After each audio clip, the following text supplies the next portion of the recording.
Hey hi all, இன்றைக்கி டே ஃப்ரெஷ்ஷாக start பண்ணியாச்சு. அண்ட் இன்றைக்கி ஸ்கூல் ஸ்நாக்ஸ்க்கு வந்துட்டு கார்ன் கட்லெட் மாதிரி பண்ணலான்னு சொல்லிட்டு யூடியூப்லாம் பார்த்தேன். அதில் வந்து மோஸ்ட்லி வந்து உருளைக்கிழங்கு போட்டிருந்தாங்க. பட் என்கிட்ட வந்து இன்றைக்கி உருளைக்கிழங்கு இல்லை.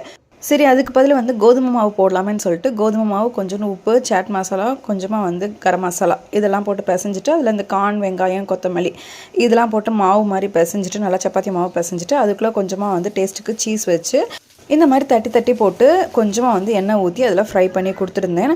ஸோ நல்லா தான் இருந்தது டேஸ்ட்டு. கோதுமை மாவு போட்டனாலுமே அந்த கோதுமை மாவு ஸ்மெல் வந்தது. பட் இருந்தாலும் நல்லா தான் இருந்துச்சு டேஸ்ட்டு. தம்பியும் சாப்பிட்ருந்தான்.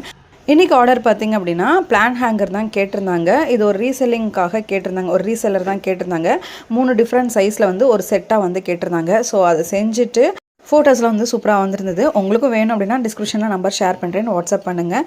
இந்த ஒர்க்கை முடிச்சுட்டு காலைல பிரேக்ஃபாஸ்ட்டுக்கு அந்த மிச்சம் இருந்த கார்னை வந்து அப்படியே தோசையில் போட்டு கார்ன் தோசையாக சாப்பிட்டு முடிச்சாச்சு. ஸோ நெக்ஸ்ட் வீடியோவில் பார்க்கலாம். Tata, bye bye.